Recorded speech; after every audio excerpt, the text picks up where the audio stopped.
Hello and welcome to KitchIN. My name is Portman and with me here is Sofia. Hello. What were we going to make today? It's Mexican Madness Day. Yay. We're making burritos.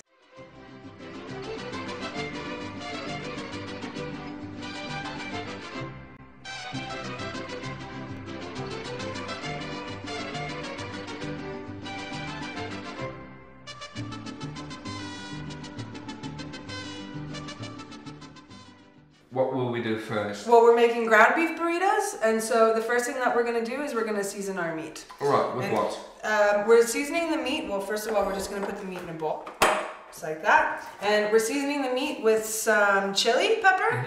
Well, we'll just put a little layer of it. You don't want it to be too spicy, or if you do, just put more.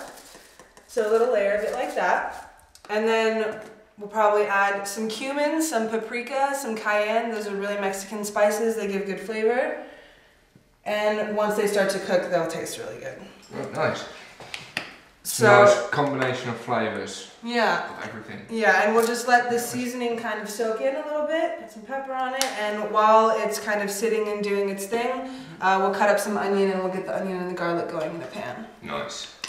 Yeah, it should be pretty tasty. I'm excited. Now you're from California, right? I am indeed. So lots of Mexicans living there. Yes. In California, where would you get the best burritos? Oh my goodness. Well, I'm from San Francisco. Obviously not Taco Bell. Yeah, right? no, not at all. Well, I'm from San Francisco, and there's actually a place called La Cumbre, which is like best burrito ever. Right. Is it like best burrito in San Francisco, in California? I would say in San Francisco, California. I mean, I know there's a lot of competition, so you can never really be too sure. So we're done seasoning the meat. Yes. So what I'll do is, actually I'll heat up the pan with some olive oil, and then we'll cut up some onion.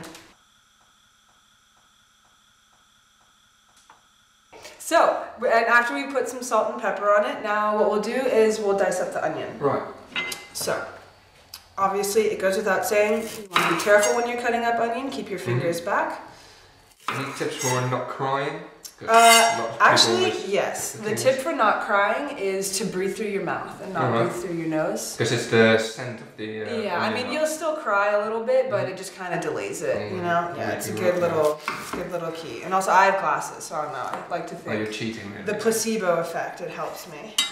So, take the onion skin off.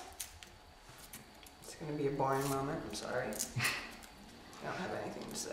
I hate doing this. When you do like this, why don't you just take it off when it's still a whole onion? Because when I do it, I just rip it off the skin first before cutting it. I actually think that's more difficult. Really? For me, yeah, that's why I cut it in half, so I get the edge of the skin and I can just peel it off. Alright. Yeah, so, just throw this away. It's going to be delicious, this dish. Okay. So, just cut the onion. Slices first and then... Yes, slices first. I'm actually not very precise when it comes to like lining it back up, you know, because you just want like a normal dice, so you just want to keep it all together on the board. Be careful of your fingers. Obviously. And you'll get a nice little dice going. There you go. Looks very nice. Yeah, that's about right. And so, also at this point what we can do is we can get the garlic cloves ready.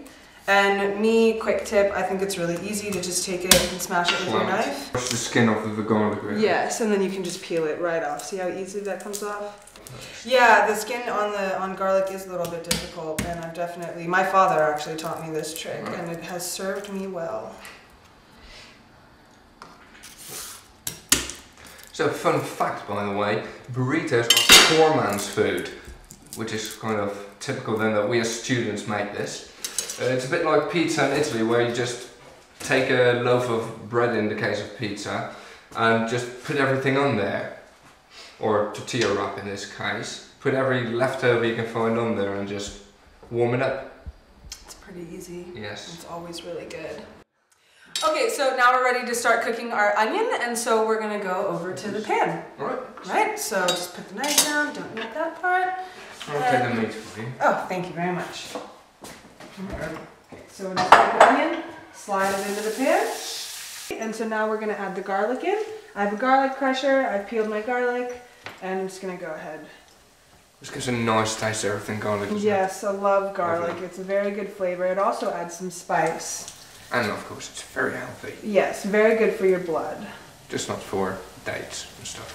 Romance. Well, you know, I don't know. I love garlic so much, I don't really care. Especially garlic butter with some Garlic nice can be my baguette. date. Smelling real good as well. Yep. Reminds me of one of those burger stands in England. Yes, doesn't it? Let's cook the onion fresh for you, and then put it on your burger. Give it a little mix. Nice little mix of the onion and the garlic to get that flavor going in the pan. So we're ready to add our meat, and we'll just break it up as we're putting it into the pan so that it coats the bottom. And you don't do that beforehand in the bowl? No, I do it in the pan because it just gives it a better, I just do it in the pan. There's really no particular reason why. Yeah. And also, as you see, you hear the sizzle. It means there's a lot of fat in the meat. So you actually, most people here, they would think you need more oil. Yeah. And you don't. You'll see there'll be a good layer of fat. Very nice. Smelling real nice. Gorgeous. So what do we do next? We'll give it a little stir. Make sure the flavour gets in the meat. Yeah. The onion and the garlic. And just kind of get that overall cooking process going. And this will probably take about 7 to 10 minutes to cook all the way through. Properly cook. Some people like it a bit crispier, and it's just a matter of preference. While that's sitting there, we'll go to the quick meal and show you how to make guacamole. We'll be right back after that.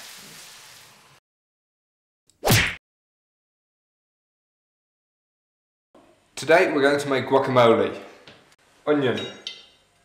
Half of it. Cut. Put it aside. Put your bowl. Garlic. Crush. Put your onion in. Avocado. Cut. Don't need to see.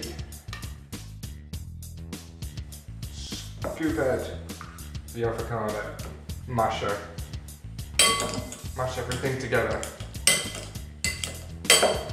While you mash, salt, pepper, cumin, mash, lime, just a squirt, coriander leaves, mash some more. It's done. Guacamole. Done.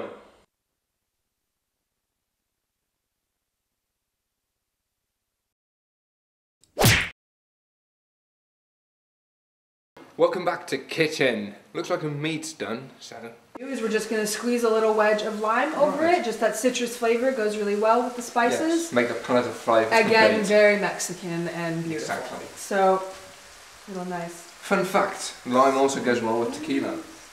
Very Mexican as well. Yes, we should make some margaritas. Okay, and now what we'll do is we'll heat up the tortillas, and instead of putting them in the microwave or an oven, is we'll heat them up the old-fashioned way. The Mexican way. Yeah. Well, I think the Mexican way would probably really just be fresh tortillas. All right. So it's even better. But since we don't have fresh tortillas, we'll get as close to it, you know, as we can. And what they do is they just take the tortilla and you just put it on top. Put it on an open like flame. That. Yeah, open flame. Maybe, I mean, and you check maybe every couple of seconds because it'll heat up quite quickly. Maybe about 5 to 10 seconds per side. Just do a quick flip. Obviously be careful because it is an open flame. Exactly, you then don't drop it in the burn flame yourself. and burn the kitchen Yes, down. but you see that color there already? It's starting Yes, to... that's what you want. Yes, you do. And maybe get a little, move it around a bit. So you can already smell as well. And that tortilla is done, and we'll do a second one. And again, you can also just do it in the microwave if this seems too hard for you.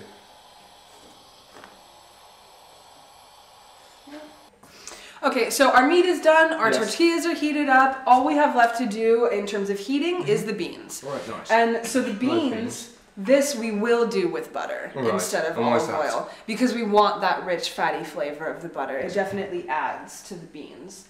So makes the bean goodness even better. yes, it does. So turn on the fire, medium heat. Here, we'll cut a little knob of butter off. Right. Maybe a medium knob of butter. Why not? There's never enough butter. It's Never. like bacon, right? Yes. Never enough. And then we will take the beans. I shall just get a spoon. You can do that right from the pot as well, right? You don't have to go through a sieve, for example, through a strainer. Oh no, you don't want to. If you don't want to, you do not have to. All right. If you like the juice that's in the beans, then you can just throw them in with it. Yeah, and if you don't, then you should strain it. You can also add the same seasonings that were added to the meat, the cayenne, the chili, the paprika. Those can be added to the beans as well. Give and it a make bit them, more spice to it. Yes, and obviously they'll pair very nicely with the meat. Right. Oh, beans always smell nice. Yeah, we'll just Goes well with everything. Yeah, put the lid on. Maybe a couple minutes. We'll stir it every 2 minutes. So often. Yeah, and it'll probably take about 5 minutes to heat up. Okay, well now when the beans are heating up, we'll bring everything over to start assembling the burrito. Good. I'll help you there. I'll grab a couple of bones. And don't forget the delicious sauce. Oh, of course. That really makes your burritos complete. Right. So the beans as well then. Yes. And we shall start the assembly. There we go. If you could pass me the meat, please. Yes. There you go. Get a nice little scoopful and put it right down the center. What's a proper way to fold a burrito? Because when I do it, I kind of roll it up and everything falls out. Yeah, the proper way is it is quite difficult, but you definitely do need a big tortilla to do it to make sure that you have the space. And so that's definitely what we are going to attempt to do. So don't try to fill it to the notch like. No, you do not want to put too much in your burrito, or else indeed you will have a very hard time. The thing falling out. Yes. So put some beans on there. And obviously all of these condiments, if there's something that you don't like, you feel free to leave it out, and that's fine. So like I said, the burrito originated that you just get your tortilla and throw everything on there that you can find, so you can do that as well. So put some lettuce on it. Just that freshness. Should we put some salsa and sour cream as well? Yes. That Alright. really Cheese for last. Cheese for last. Just sprinkle it over the top and let that melt. Let's add that. And also much better if they're homemade. Of course salsa, and it's easy to buy it, but it's also very, very easy to make it. What would you generally put in a salsa?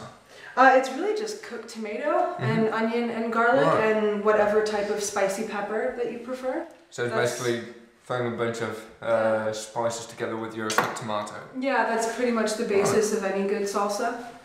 Oh yes, sour cream. Sour cream, of course. Sour cream. Loosen it up a bit. We'll stir it up and... Sour cream is always going to be kind of like a dolloping issue. It's kind of firm. It just all mixes properly together when you actually fold it together. Yes. So, and I guess cheese. Finally. We'll do cheese and cilantro for last. Thank you very much. Yes. Just a little sprinkle of cheese. Always nice. On top of it. It's like bacon. Yes, it is like bacon. A lot of things are like bacon when you think of it. And then also some coriander is again optional, but if you do decide to use it, you might want to take off the stem and just use the leaves, and you can just tear it on top and just kind of sprinkle it. Are the stems not edible at all, or are they just not nice? The stems actually are quite edible. I love the stems. They actually pack the most flavor. It's just a matter of nobody really likes eating the stems. It's just a quiet taste. Yeah. So, the wrapping of the burrito. Now, the way that they actually do it is they take the burrito and they do one fold right there. And then kind of do the other fold on the same side. Right. And then you take that and fold it over, and then you take the whole thing and then you roll it up. In and of itself. And there you That's go. your first burrito. Little perfect. Do you put like a... little burrito. Well, if you want, you could put more cheese on top of it. You could pop it in the oven so that cheese melts. Or you could just eat it like this, or, you know, feel free to do what you want. Whatever you want. Just enjoy it.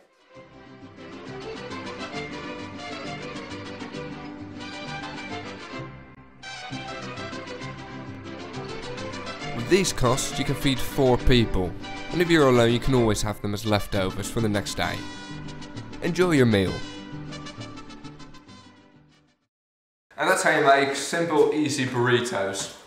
Sofia, thanks for your help. Yes, thank you for having me. It was a pleasure being here. I'm really excited. Yes, and I'd say it's time to eat now. Yes, it is indeed. I'll just grab this plate more. Exactly, and I'll grab some bit of tequila to go with that. We'll see you next time for some Asian sensation.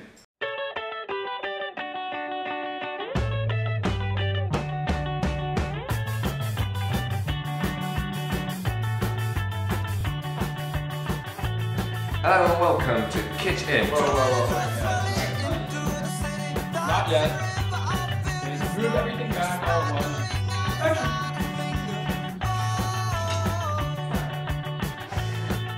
Do it again. Come on. Okay, so we'll just do this. You're not in the clear right now.